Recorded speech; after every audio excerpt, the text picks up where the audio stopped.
Choisissez le service de Maman Chimène Cargo et bénéficiez de plusieurs services tels que le fret maritime, chargement de 5 conteneurs en un seul jour, service cargo rapide de manière à ce que votre conteneur arrive à bon port dans un délai de 35 jours, un service de fret aérien pour que vos marchandises arrivent par avion dans un délai de 3 à 4 jours.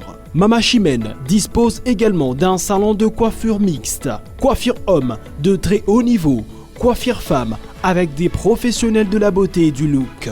Un salon qui respecte toutes les normes. Chez Mama Chimène, il y a aussi un restaurant qui vous met à votre disposition un petit déjeuner de 8h à 10h tous les jours, ainsi que le grand buffet de 13h à 23h avec une multitude de repas africains. Rejoignez tous le service exceptionnel de Mama Chimène 6 à Dubaï, Moon Royal Hotel, Deira, Mama Chimène Cargo Service, toujours près de vous. On vous accompagne en tout pendant votre séjour à Dubaï. Mbote na ba nyonso bazolanda biso na bosolo na Dubai TV. Tomona yesu na masolo na biso ya chaque samedi to kutena bandeko na biso o bazofanda na Dubai. Tozana Charlène, tozana Anya. Donc toujours sur la carte par rapport à la réalité à la fille à Dubaï, de tout le monde qui s'est mis à lancer déjà un message avant et comme un retard. Tout un bibino na plateau na biso, mbote na bino. Mbote, Monsieur Charles, merci pour l'invitation.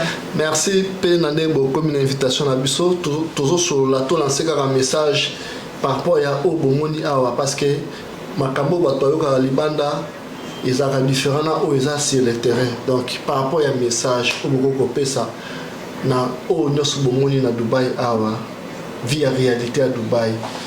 Ba relation à Dubaï parce que to ka kamtati de lo visa so melo billet ya ka wa Dubaï ya ko fandawa na opesa musala na kotika na ndako za la mwasi na ngai donc na ko en charge makambo nyonso za avantage est-ce que ba makambo nyonso wana au bato alobaka wana ke ba jeune à Dubaï a ko inviter a opesa visa ko sombelo billet a opesa ndako ko koma mwasi na ye et puis après avoir beaucoup de d'années awa bo malibanda bo mona ba famille na ye et ba famille dans toutes les deux familles ba kutana pour ça là que bo sala libala donc est-ce que ça va réalité pour bo moni awa to les contraires ya bon solo nga na lobby ceux qui ils a bon monté par rapport à au nga na lobby d'abord ko kayo Anya. Merci pour la parole Monsieur Charlie. Moi personnellement on a remarqué la Dubaï vu que Lazare vraiment. Vous avez un Sika. Oui, Sika. Oui, Lazare vraiment. Non, en fait, non. On a eu la. Je savais que non, je savais que non, on va à Dubaï. Mais ça a été que non, non. Je la petit nimbo, on a un visa normal. Donc, oui, la cadre comme ça là. Oui. Ah, ok. Je suis venue résider à Dubaï. Comme ça, là, comme tout le monde. Okay. En attendant, je fais mes trucs, je fais mes business dans ça, vie sociale, donc quand des arrêts, il faut. Et là, la part à jeune moi, peut-être à Tindago bien à non. Ah, vous avez pas un commerçant, surtout au Ayakawana. Non. Ah, ils ont bon, t'es Charlène, est-ce que ma solo, ils ont un bon. En fait, ma solo, ils ont bon dans le lobby. Bakam sos ils ont bon, bakam sos ils ont bon. Dès que tu n'as pas par exemple. Donc na part dans le moins qui n'a qui a parce qu'il n'a pas qui n'a eu qu'au fan dans Dubaï. Ok. Alors ce que le moins n'a nous qui n'est pas bateau que compter tes cas qui pour nous milati chaque jour. Ça veut dire que tu dois te préparer aussi en conséquence. Tant que l'on qui nous soit à Dubaï, même si vous t'assurez, il y a monté des opérations assurance parce que mon yé si qu'à la raté. Donc mon tunnel ça a mis bête là, tout le monde peut se tenir la valeur à la dame nanga. Et après on l'a pas là. Mais pas là on se combiner, ils sont moins pas là. Zali, moi là les athées donc faut la question dans hôtel, ils en réalité il y a awa. Et si quand nous commenter au qui jamais commis tika emporter, abominé au bon pour s'emballer et puis au yé aussi livrer bon non. Même si quelqu'un te dit même si tu es poto, oh non c'est préparé. parce que na yebi réalité mutu aza famille na poto alala na aéroport gana ya lokoti donc on a déjà on se préparer déjà oui ben qui so ya aux dans un bon hôtel aux dans un bon appartement na on kele bina aux ala ipa na nga pour na futa loyer na nga ezaki bongo pour na kana oui tant on a qui na se renseigner qui déjà la vie na luka qui na YouTube parce que je voulais même si quelqu'un me parle mutu lo bana moi ça ranya sorti dans ça qui recherche ça va toujours rechercher ici quand la nina qui il mange quoi, il vit comment, mon de vie là-bas, parce que c'est pas quelqu'un qui m'invite là-bas, ça veut dire j'ai fait mes recherches, on a 10 fois. Ça, combien? Visa, il y a un visa. Oui, la salle qui visa. So dans ce visa, ils ont déjà eloko malamu parce que ça message toujours lancé na ba fille na biso ba ndeko na biso ya basi ba grande sœur ba maman commerçante parce que toujours on la mutute na bato nyonso bazwa na idée que non kende ofana ndako ya mutu moko boy faut s'assurer na makambo wana o ya ibisa ki so yo za la bon est-ce que ndako ngo ezate tout wana eza ba biloko il faut vraiment poser la prudence to limiter de quoi ya l'aéroport après téléphone ndeko ekangama et vous allez vraiment eloko malamu te pona ba ndeko na biso bazoya na Dubai ndeto ya ba ndeko na biso ya basi o bazofanda déjà wa bango baza mieux placé à koyesa so réalité neni bakitela na Dubai et puis comment basali makambo nyonso ti baza na date ya na Dubai donc déjà ils ont un message moi vraiment très important pour na ba ndeko na biso mais sinon tant tout au fandi awa déjà makambo so qui est bien boza ba démarche ya ba misala ils ont avancé bien côté na bino Ania. Oui, je peux dire oui, ça avance. Bah, CV d'abord ici, hein? Oui, ça avance parce que Dubaï est un mboka ya Dubaï ko vanda ngote sans musala, sans musala et simbate. Pour na Dubaï, biso za te que non, on peut sa garantie, na garantie on ko futa ma le pas on da coûter, a bisa que non, au kata na garantie na nga. Dubaï za bo moté. Donc biso avant là, au peut simbo. Et puis, exact que non, n'a pas copine, n'a non là la kuna n'a passé nuit et puis je rentrer demain ou quoi que ce soit exact. Sokoye, premièrement, ne singa avant na ya je me suis renseigné. Na tindi na eba que non na ok Dubaï na kesa business te na kesa copité que non bien na kesa ba acheter na ozonga ki na eba que non na ke Dubaï na ke ko vanda. Donc je me suis renseigné en conséquence, je me suis préparé en conséquence pour na eba que non vu que na ke ko vanda il faut la en ordre quoi pour c'est un visa so ozongi par exemple les visa net nga zo visa 2 mois après 2 mois tu dois renouveler les visas so za na hôtel yo za mbo na ko sa pe mikana na yo ozu ID na yo comme résidente mais sinon so za résidente il faut pas se préparer là déjà oui, en avance. Normalement il faut se préparer so zo qui visa 1 mois après 1 mois donc chaque 1 mois il faut renouveler visa on va na mboka ba tout sans visa ta Charlène, ils ont même à venir à Agnon. Oui, parce que dans Dubaï, tout ça va journalier. Tu fous dans chaque jour que tu respires dans Dubaï. Et puis même si on est mini à l'anda comme nene, kokasate kola la ofele. Ah wa konta ka tête, wa konta ka kutu teo, et qui sont tout garandé que amon ga yo na ndaku. Tu es obligé de payer. Parfois les amis nous voient, oh non, la yaki, avec un ndaku, a fouti singa, excusez-nous, mais c'est la logique d'ici. Ici, on paye par tête. On paye pas. D'accord, au foot, on est tranquille, tout ça, associé, non. Ah ouais, tout marron égale bon. Bon, lorsque par rapport à yo, on a qui l'idée à Kofanda, pour s'installer, pour le Kamusala, au Sala, pour gagner quelque chose comme tout le monde a mis les bandes pour. Mais ça n'a vie il y a Libanda tous qui n'a projet à jeune moko bien qui ya ofanda parce que après on est comme on non le roi qui parce que naïba qui d'ailleurs pour le Canada Dubaï voilà pour Canada qui déjà n'a pas on a ya loyer sont qui les alors qui est partout donc prévenir d'abord 2 mois il y a loyer na yo au prévenir bon on aurait à côté et puis transport. Parce que la Libanda et le Congo, ils ont déjà que dans les pays développés, au cause de la bâtine de localisation, aux 8 taxis. Moutana te m'a foutu là, donc il faut se préparer au foot à taxi. Voilà, yo moko ya roti quand en destination. Peut-être la personne n'est pas à la maison. mais atikaki maloba ke okoma wana akozwa yo. Et même si quelqu'un t'assure aussi non okozala pa nanga, il y a des gens baza kokosa bino bongo na kati avion yaki na business oye na idée mosusu. Non, il y a pas moto te. Non, mais qui n'a pas visa yo moko biya yo moko. Billet na ngai, visa na ngai moko, et puis na fota ki na yaki na mbongo na ngai na calcula dirham depuis Kinshasa. Ah oui ben là. Na yaki da mo. On sait la calcul na soto ya 366. Oui, na yaki on depuis na ki. Na félicitations. Na mona nde biyango, na mona ki on me na simba. Au simbango.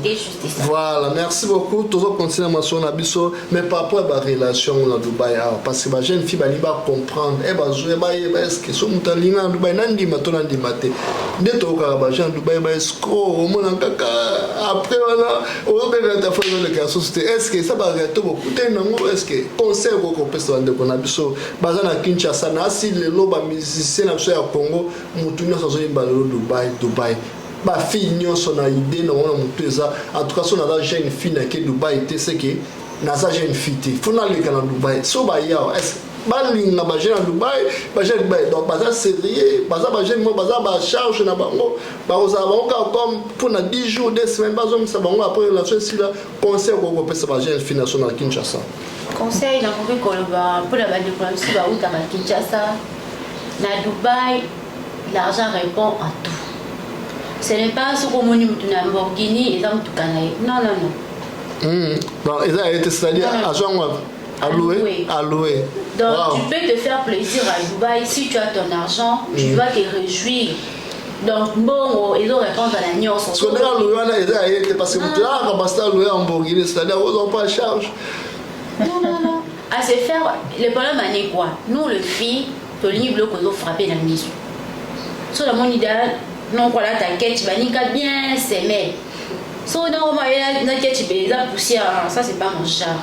Donc Mikolo, en plus il m'a à Tobago, je salue en passant. Tout le monde veut avoir son Kevin. Kevin à Dubaï. Donc Kevin à Dubaï.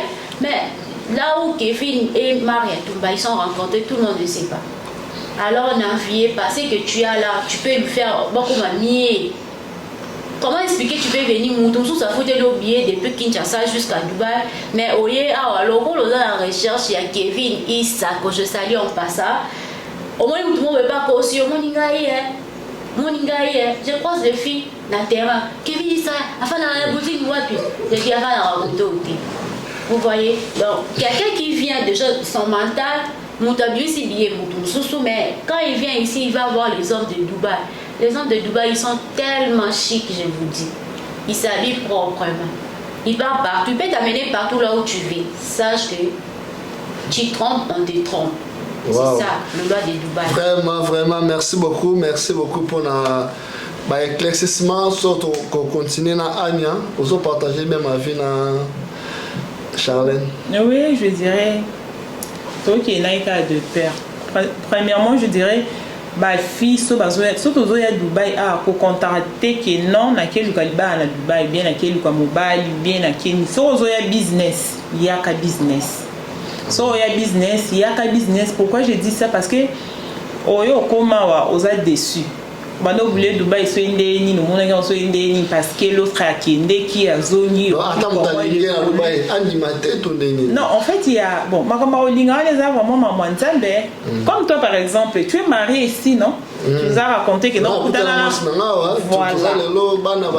voilà ce sont des exceptions exactement que non na maramignon ça y a bien à mabe donc so zoya Dubaï pour moi les filles préparez-vous en conséquence koya kotia mutu te ke non de donc Dubaï na kutana mutu yende mutu prendre soin na nga soin de nini awa mutu nyoso ya bon na lobo kutana na saoudien mais sinon biso nyoso ne to ya wa na ba garçon na ba fille na biso ba ya musala aya luka vraiment ça message ko aider bande ko belé surtout bande so ba jeune fille ba grande sœur ba petite sœur ba cousine ba zo compter un jour on a peine dans un passeport visa Dubaï ba zo kangoka na $100 partout visa facile en tout cas il faut na beta tout dans Dubaï faut pas ébarquer un rejoint Dubaï ko compter na mbongo ya mobilité ko compter na visa ya muto azo ben so na Dubaï té zala déjà na moi quelque chose na yo donc ekosunga awa na ba séjour na yo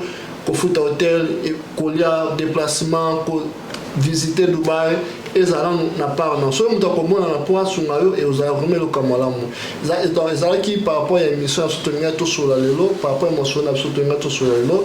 Choisissez le service de Maman Chimène Cargo et bénéficiez de plusieurs services tels que le fret maritime, chargement de 5 conteneurs en un seul jour, service cargo rapide de manière à ce que votre conteneur arrive à bon port dans un délai de 35 jours, un service de fret aérien pour que vos marchandises arrivent par avion dans un délai de 3 à 4 jours. Mama Chimène dispose également d'un salon de coiffure mixte, coiffure homme de très haut niveau, coiffure femme avec des professionnels de la beauté et du look. Un salon qui respecte toutes les normes. Chez Mama Chimène, il y a aussi un restaurant qui vous met à votre disposition un petit déjeuner de 8h à 10h tous les jours, ainsi que le grand buffet de 13h à 23h avec une multitude de repas africains. Rejoignez tous le service exceptionnel de Mama Chimène 6 à Dubaï, Moon Royal Hotel, Deira, Mama Chimène Cargo Service, toujours près de vous. On vous accompagne en tout pendant votre séjour à Dubaï. Pour la Mama Chimène, on va pour éclaircir Batou. Moutoua, Dubaï, Abi, que non, à Dubaï, va faire. Dans salle à cargo quoi on a besoin d'un salle à conteneur dans son babylone dans salle à conteneur. On peut expliquer par rapport à comment ça s'est fait, comment ça évolue, comment non sur le carabien parce que tout ça la visa tout ça la conteneur tout est carabien nion sur le carabien est-ce que là qui n'a pas reproche ya ça là na Mama Chimène pour dans ça devant yo de qui n'a pas sur mon loba so ko tout na ngai ba question concernant entreprise na ngai so que ça so peut ça peut-être ils ont problème té. Oui. Ils allaient. Oui, bah question ils allaient. Par rapport à ba conteneur. Toyoka ba tumsu ba lela ka. Conteneur ne nzela e komi ba fongoli ba ibe biloko ba msu pesa ke no sala e conteneur na ye e komi na Kinshasa prix ba yo kana ki ya ke non par exemple au ministère on a montant bo komi kuna wana Mama Chimène to côté non c'est ce qu'on attend dire par rapport à Mama Chimène tout n'a pas rapport à Mama Chimène par rapport à Mama Chimène oui vite ok c'est que Mama Chimène a un problème moi non mais un problème mon côté Mama Chimène il camouté donc ok d'accord merci beaucoup Charlène est-ce que vous avez une question à poser Mama Chimène Cargo Service Nazali Bosso non question Isabou étant que ba fille dans baya kana prestige anya somba ki mutuka ngapela sombi mutuka atia Cargo Mama Chimène arriva pour afuta mbongo à douane azala ngote et comme elle a vu le traité dossier wana ndenge nini oui ils ont vraiment makamoto kutana na mingi mutu msoso mona za jeune fille azana na Kinshasa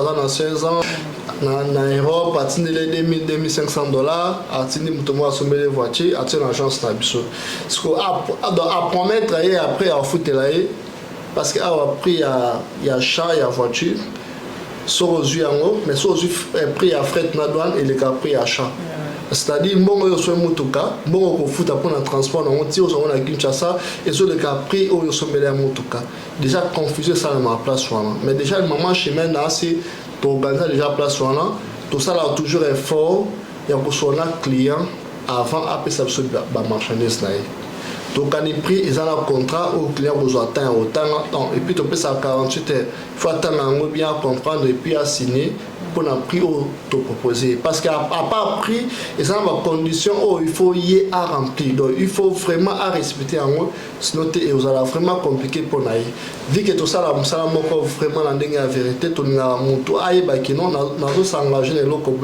et puis na futa autant pour na locaux na et puis conditions ils abouillent baka bongo soki commis vu que contrat ils ont déjà contrat ils ont protégé ngai société ils ont protégé pena client ngai soki là que simbité na si ministère à commerce au ya Congo ils ont un appel pour 4 dossiers bon en tout cas décision ne vous pas il y a gouvernement pour ça déjà dans contrat ils ont un article il y a l'état ne te tient à 4 contrat là bon de te fonctionner mais biso en tant qu'agence autres affaires toko limate conteneur wana bien mutuka na ye fanda na matadi bate kon la vente publique toko bimise yango mais yé vu qu'il a signé contrat yo sala siko ki article ya contrat il a nié siko na engagement oyi azwaki soki a respecté en côté aza na ba retard à paiement na ye eza na mande koya soit a respecté ba mande tende ministère soit ya commerce a kosala décision pour na colocation solution entre société na client na biso et le carbone mais tous a bloqué te na société et puis ba client na so ba tsai ba marchandise na ye ba kozala bloqué te marchandise conteneur kozala libanda oya futaki azui oya futaki te de ya kokende siko na ministère ya commerce mpona koluka solution ya dossier na ye vraiment mais ekomeli bino mpe déjà ke eloko ya boye elekani moto asomba voiture na ye ekomi na livraison azoya te ebele azoya te kutu mais afuti eloko te koya te eza problème te mais afuti eloko te donc ya afuti eloko te yango nalobi ke ministère ya commerce ya biso ya Congo nde azwaka dossier wana alukela so solution parce que déjà tozwa ba contrat wana gouvernement ayebi ke contrat oyo basali gouvernement ndimi tosala contrat bongo na ba client mpo soki lobi ekomi boye mpo bayeba koma bakoki kodéfendre biso en tant que société. Vraiment. Et en cas de perte, parce qu'on entend parler aussi bateau, mais c'est qu'on va attraper accident. Si pour exemple tu as un conteneur dans Dubaï et que il dit dans la mal. Là. Merci dans ça l'accident. Non, ça l'a maté. Non, ça l'était. Conteneur est bon maté.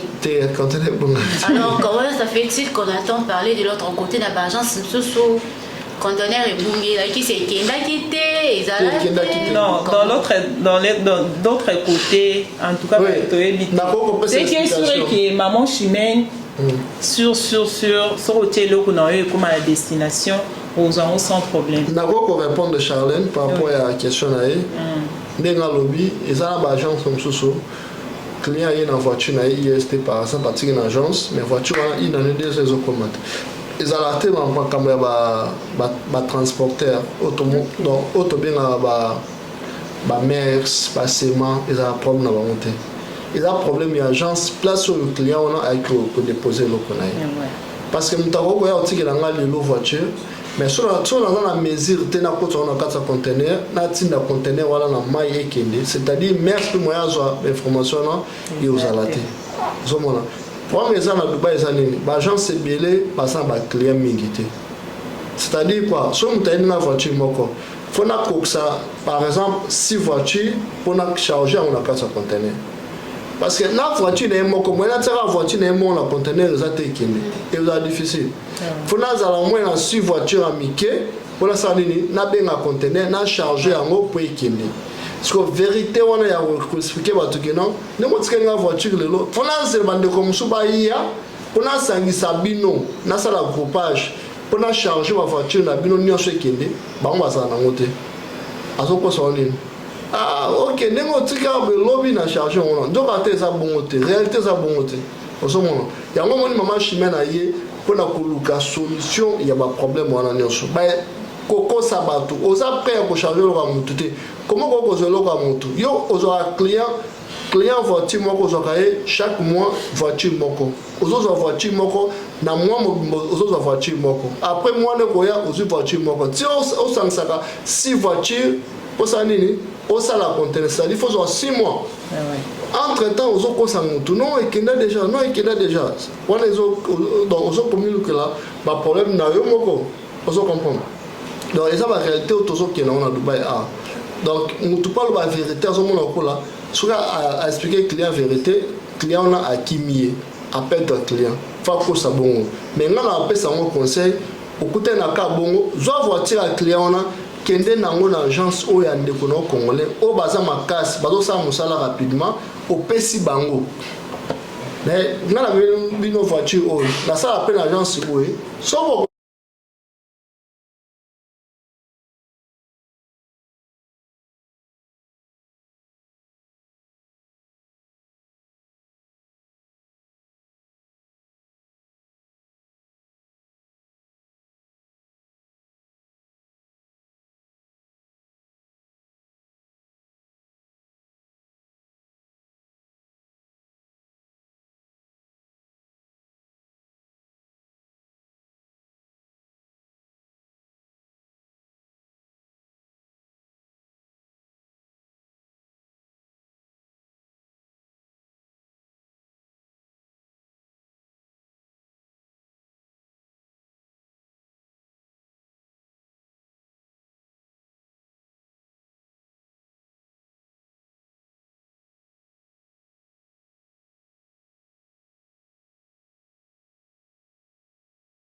Alors, et donc, il faut que ça soit déjà assurance attaque et soko esimbité peut-être ndoko na bango à charge bien ba parents na ba ondima base la responsable à réparer les erreurs moi na bango asali donc on a vraiment avantage parce que dans business et motema wana moni ba congolais ba déjà motema moi ya mawa ya kosunga déjà ya wana yo sala qui vraiment marabino sur le cabien par rapport à fret au rôle bani par rapport à fret le kilo c'est à combien? Vous les faites pour combien de temps durer à l'îlot comme tout peut comment durer le prix, le kilo? Oui, hein, par rapport à fret, l'avantage est belé. Soit ils font la fret aérienne, ils ont 12 $ le kilo. Ils ont dépend par rapport au nombre de kilos. Mais le prix est négociable. Et puis, durée à fret aérienne, tout ça dans 7 jours. Ça va client, mais comme après dans 2 jours, 3 jours. Tout ça 7 jours pour éviter le stress dans le sens où mais sinon au niveau du conteneur tout dans 45 jours dans coupage tout dans 30 jours dans full conteneur. Bon ça la ville ni la province ni précisément. Bon on va dengue à fret maritime tout ça dans le monde entier parce que conteneur qui est partout dans le monde. Alors ceux qui montent dans conteneur là et à outil dans partout au lima atinda en France, dans les États-Unis, partout. Ils ont dépend de client. Mais ceux qui ont groupage, auto-santé, clients différents clients, on a tout ça là, on a Kinshasa. Kinshasa, mais sinon, pour le transfert, il y a un niveau de Congo, tout ça là, je crois pour la Lélo, on a beaucoup appris. Pour apprendre tellement et délai pour la maman chimène. Pour la vie sociale, il y a la Dubaï, la jeune fille, la maman, la jeune garçon, tout le monde. On a tellement appris aujourd'hui. Je pense que aux gens ils ont su qu'on ça comme conseil pour le bas pour ça. Mais quand on va souka, Charlène, aux gens ils ont là on va souka, malheureusement là. Conseil au ça bref pour la fille, soyez un peu prudente et éveillée. Quand tu écoutes, tu dois prendre le temps d'analyser et puis faire des études sur ce que tu as entendu. Et Zala, tout ce qui t'y fait un peu, le téléphone, ça ne nous sert pas seulement à l'eau, ça nous sert de faire des recherches. Même si tu as la facilité de consulter YouTube, Google, en expliquant les réalités de tout le pays. Là, je ne parle pas seulement de Dubaï. Il y a partout ici, au Limi, au Kenya. Et pour le reste, je remercie M. Charlie, je salue Maman Chimène, je salue tout le monde, les employés, tout. Je salue en passant MM Express Business, toujours à votre service. Et au revoir. Merci d'avoir découvert ce besoin qui t'a Rolanda Bisso.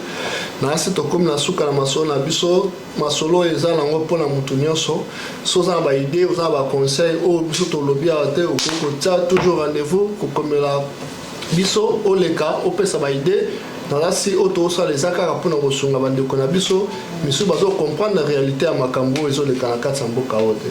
En tout cas merci na bilona so na pesimbote na Mère Boss Dorcas Lubanzadio au bâtonnier Soyebi. En tout cas Dorcas Lubanzadio au hasard on doit avoir la fierté nyonso ba commerçante nyonso ya Dubaï Kinshasa place aux ali bambote belé na pesimbote na Obama la boza belé bozolanda biso na pesimbote na Maman Chimène Cargo Service au ya simbi masolo nyonso ya ba transfert ya makambo nyonso ya ba conteneur ya bambongo tout o ezaka Maman Chimène dans la pesi mbote na Maniké de John o atiko voyager lelo na Dubaï tout ça déjà na sera dans la carte avion na surtout ba bon voyage na pesi mbote na bato nyonso na RG na pesi mbote na Michael Mayamba o aza partenaire na ngai puissant o azo sala fierté ya mosala kitoko na Dubaï o aza jeune moi lini ba problème te ba bi ba jeune lini ba problème te faut collaborer na bato pe ba lini ba problème te pour avancer ensemble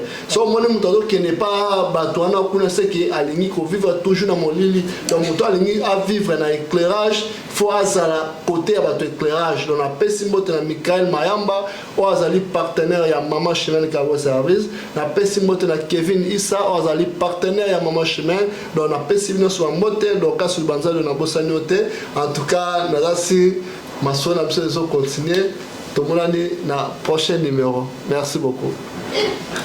Choisissez le service de Maman Chimène Cargo et bénéficiez de plusieurs services tels que le fret maritime, chargement de 5 conteneurs en un seul jour, service cargo rapide de manière à ce que votre conteneur arrive à bon port dans un délai de 35 jours, un service de fret aérien pour que vos marchandises arrivent par avion dans un délai de 3 à 4 jours. Maman Chimène dispose également d'un salon de coiffure mixte, coiffure homme de très haut niveau, coiffure femme avec des professionnels de la beauté et du look.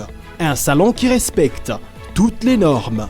Chez Maman Chimène, il y a aussi un restaurant qui vous met à votre disposition un petit déjeuner de 8h à 10h tous les jours, ainsi que le grand buffet de 13h à 23h avec une multitude de repas africains. Rejoignez tous le service exceptionnel de Maman Chimène 6 à Dubaï, Moon Royal Hotel, Deira, Maman Chimène Cargo Service, toujours près de vous. On vous accompagne en tout pendant votre séjour à Dubaï.